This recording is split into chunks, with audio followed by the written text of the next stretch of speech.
is potentially, number 2, unless they trade him, which I'm not going to rule out between now and 4 o'clock Eastern tomorrow. I mean, listen, we got Dallas, Detroit, right? We've talked about with backup quarterback situation, the Raiders and their situation with Aiden O'Connell hurt now, right? So there's 3 teams right off the bat, just off the top of my head. We'll give them the Raiders, and then we'll play these 2 rookies and see what's what. Is Dillon Gabriel going to be like second quarter he's out there because Flacco just needs a minute in the blue tent? Yeah, that feels likely. And if it's Shedeur Sanders and he starts balling, then what? Everything changes in a bat of an eye. Cleveland is no longer just making adjustments. It's rewriting the rules of its own identity. After shedding disposable players and pulling the trigger on a bold move to trade Kenny Pickett, the Browns are once again grabbing national headlines. Now, all signs point to Dillon Gabriel, a quarterback suddenly drawing attention from multiple NFL teams. His name is on the rise, and with Pickett gone, the Browns' focus has shifted squarely toward him.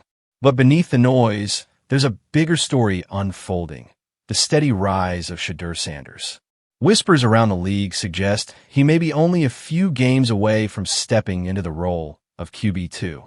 If that happens, it would mark not just a personal breakthrough for Sanders, but a seismic shift for the Browns' depth chart, a move that could alter the balance of their entire season. Before we go deeper into the drama, the storylines, and the fallout, make sure to hit that like button and subscribe to our channel. Your support allows us to keep bringing you the latest insights, the sharpest analysis, and the stories that cut through the noise in Cleveland and beyond. This is only the beginning. Yeah, good luck, Browns. Good luck with the decision you're going to make. And Andrew Berry is determined to go forward with 4. Yeah. And it was just last week that Kevin Stefanski said that's not realistic. So spirited conversations at the Browns facility today and tomorrow with ultimately, as we've learned, and I'm not saying this is absolutely what's going to happen, but will we be surprised if the truth, which they'll... When Mike Florio speaks, the league listens. The senior NFL analyst has now entered the storm surrounding the Browns, and his words cut straight to the heart of the quarterback dilemma.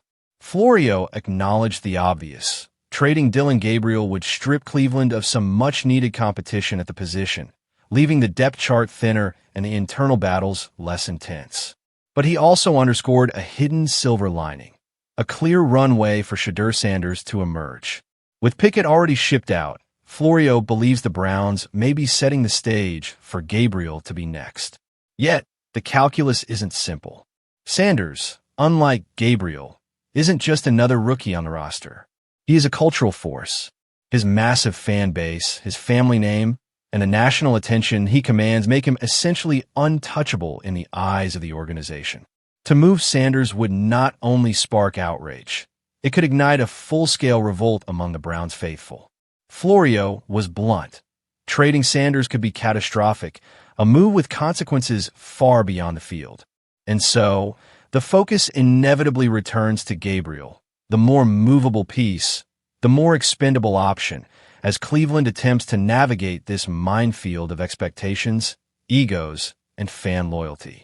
The question is no longer just about talent. It's about survival. This is one of the natural and foreseeable byproducts of drafting him. He comes to town with a built-in fan base.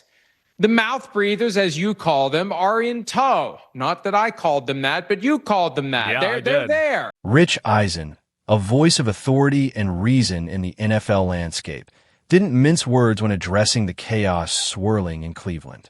He painted a scenario that feels less like speculation and more like inevitability. If Dillon Gabriel is traded, and all signs suggest that possibility is growing stronger by the day, Eisen believes Shedeur Sanders' elevation to QB2 would be the beginning of something far bigger. For Eisen, this isn't about if Sanders becomes the starter, but when. He stressed that once Sanders steps into the role of backup, it will only be a matter of time before the pressures of the season, the demands of the position, and the sheer talent of the young quarterback propel him into the QB1 spot. Eisen's conviction was clear. Sanders is destined to take the reins. The momentum has been building steadily, from the fan base, from the national spotlight, and now from respected analysts across the league. Each passing day seems to tilt the scales further in Sanders' favor.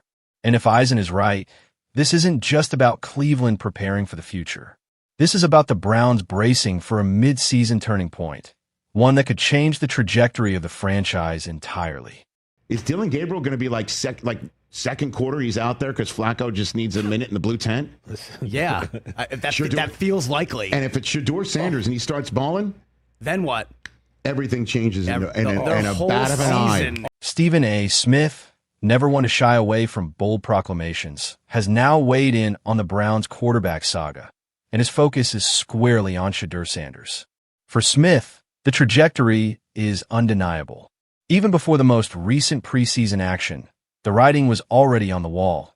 Sanders had surpassed Dillon Gabriel on the depth chart. Smith pointed to the intangibles, the qualities that separate ordinary rookies from future stars.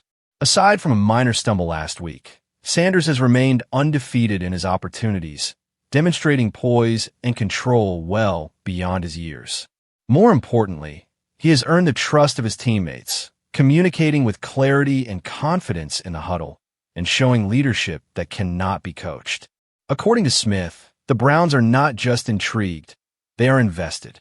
They see Sanders' vast potential, and they're relying on him to continue sharpening his mechanics, strengthening his decision-making, and evolving into a force capable of redefining their offense.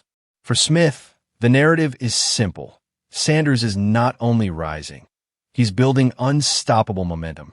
And in Cleveland, momentum has a way of forcing the franchise's hand. He really hasn't done it. I mean, he hasn't gotten in any trouble. I mean, he hasn't been saying the wrong things. He hasn't been a less than a model citizen focused on, being the best that he can be. He hasn't done anything. So I think that when we look at it, he's going in there, he's working hard. Stephen A.'s insights ring truer than ever because all signs now point to a significant shift inside the Browns' own building. Head coach Kevin Stefanski, once hesitant and critical of Shedeur Sanders, has adjusted his stance in dramatic fashion. Recently, Stefanski went on record reaffirming his full commitment to Sanders' development, brushing aside outside noise and criticism to make it clear. Sanders is a central part of the plan moving forward. What makes this pivot so striking is how quickly it has come. Not long ago, Stefanski was minimizing concerns, even offering sharp and at times unfair critiques of Sanders' readiness. But the trade of Kenny Pickett has altered the landscape entirely. Suddenly, Stefanski has brought Sanders back into the spotlight, positioning him not as an afterthought, but as a legitimate piece of the Browns' future. The timing of this reversal matters. With Gabriel's status uncertain and the roster in flux, Sanders now has the rare gift of opportunity, a genuine chance to prove his worth, silence doubters, and seize the role many believe is already destined for him. Cleveland's quarterback drama has shifted again, and this time it tilts squarely in Sanders' favor. I don't concern myself with outside type of things, but I'm committed to his development, just like all of our rookies. So we'll continue to focus on getting our guys better, and that's what we'll stay committed to, and that's what's important to me. The debate surrounding Cleveland's quarterback room isn't limited to the sidelines. Analysts across the league are weighing in, and their conclusions point toward a defining moment. Many now believe that Shedeur Sanders is inching closer to locking down the QB2 role, and one of the biggest reasons may have less to do with skill than with stature. Mike Tannenbaum, the former NFL executive turned analyst, praised Dillon Gabriel's preseason performance. He recognized Gabriel's poise under pressure, his timing, and the flashes of real talent that made him stand out in August. But then came the caveat, Gabriel's size. At just over 6 feet tall, his frame is considered a liability in a league where defensive linemen are faster, taller, and more disruptive than ever before. For Tannenbaum, that limitation could prove fatal to Gabriel's long-term prospects in Cleveland. No matter how polished his technique, the harsh reality of the NFL is that physical disadvantages often cap a player's ceiling. And in this case, it could tilt the Browns' decision toward trading Gabriel, while clearing the way for Sanders to step into a role that seems to be waiting for him. The question, now, is not just about ability. It's about who fits the mold of Cleveland's future. As Hebo just reminded me, he's in third percentile in height it's really hard to have sustained success in the NFL. Drew Brees is the obvious outlier when you are so short. So to me, it's a big risk. You go from 4 quarterbacks, which we've talked about all summer long, to literally for a 40-year-old quarterback to be backed up by a very unproven, very short by NFL standards, 3rd-round pick. Yeah, so Nick Wright, never afraid to cut through the noise, delivered a sharp but honest assessment of Dillon Gabriel's place in this unfolding saga. Wright acknowledged what many already see. Gabriel is talented. His arm has shown flashes of precision. His command of the huddle has moments of promise, and his poise under pressure is better than most rookies. But Wright didn't stop there. He zeroed in on the uncomfortable truth that continues to shadow Gabriel's career: his size. In a league where physical tools often dictate opportunity, Gabriel finds himself battling an obstacle he cannot change. Wright emphasized that while technique, preparation, and talent matter deeply, there are certain limitations that no amount of work can overcome. At barely over 6 feet tall, Gabriel is constantly at risk of being overshadowed, literally and figuratively, by towering defenders and towering expectations. When held up against Shedeur Sanders, the contrast becomes impossible to ignore. Sanders, with his natural frame, his arm strength, and his growing leadership presence, simply checks more of the boxes that franchises value in their long-term investments. Wright noted that this difference widens the gap between the two quarterbacks, making it increasingly difficult for Gabriel to hold on as a legitimate contender. For Wright, the message was clear. Gabriel's battle isn't just against Sanders or even against the Browns' depth chart. It's against the unforgiving reality of the NFL itself, a reality that may ultimately decide his fate before he ever gets the chance to rewrite it. Who, through no fault of his own, commits one of my cardinal sins of quarterbacking, which is he's tiny. For Nick Wright, the conclusion was inescapable. Shedeur Sanders is the quarterback best equipped to lead this team into its future. Wright made it clear, while Sanders may not be flawless, the evidence is stacking up, and it all points in one direction. His presence, his composure, and his raw potential have already separated him from the pack. Wright underscored this with one of the most telling indicators of all: training camp statistics. Numbers don't always reveal the whole picture, but sometimes they speak too loudly to ignore. And in nearly every critical category, accuracy, completion percentage, decision-making, and poise under pressure, Sanders outperformed his competition. For Wright, the most impressive element wasn't just Sanders' high ceiling, but his consistency. Day after day, rep after rep, he has delivered at a level that inspires confidence not just in coaches, but in teammates and analysts alike. That kind of reliability is rare for a rookie, and it's exactly what franchises crave when searching for a long-term leader. All of this, Wright argued, points to a harsh reality for Dillon Gabriel. With Sanders' steady rise, Gabriel's role looks increasingly expendable.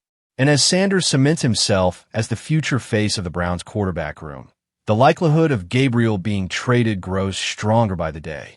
For Cleveland, the decision may already be making itself. Yeah. And the fact that whatever those training camp stats are worth, and maybe it's next to nothing, it's not nothing, and it's not 0% that they're worth, and every time we show him, he's at least in line with everybody. And so I just think generally better. I think there is. In Cleveland, the quarterback drama has become more than just a storyline. It's the defining question of the Browns season. The landscape is shifting quickly, and at the center of it all stands Shedeur Sanders, a young quarterback who seems to be building momentum with every snap he takes. The once distant possibility of Sanders claiming the starting job is now starting to feel inevitable. Meanwhile, Dillon Gabriel's future grows cloudier by the day. His preseason flashes of talent and poise haven't gone unnoticed, but the conversations about his size refuse to go away. In a league where inches matter, his physical limitations could create barriers that no amount of skill can fully overcome. Analysts like Mike Florio, Stephen A. Smith, and Rich Eisen have all pointed to Sanders as the more viable long-term option, not just because of his potential, but because of his presence. Sanders is developing into a quarterback who commands the huddle, wins the respect of teammates, and draws national attention. Gabriel, by contrast, faces a harsher reality. With trade rumors swirling, his spot on the roster looks less secure, and Sanders' ascent looks all the more certain. The Browns are signaling trust in their rookie, and with every passing week, that trust seems to deepen. The coming weeks will decide whether this remains a competition or becomes a coronation. Sanders' rise could redefine not just the depth chart, but the direction of the entire franchise. Now, the question turns to you. Is Sanders ready to seize QB1, or can Gabriel silence the doubters and hold his ground? One thing is clear. Cleveland's quarterback battle is far from over, and its outcome will shape the Browns' future.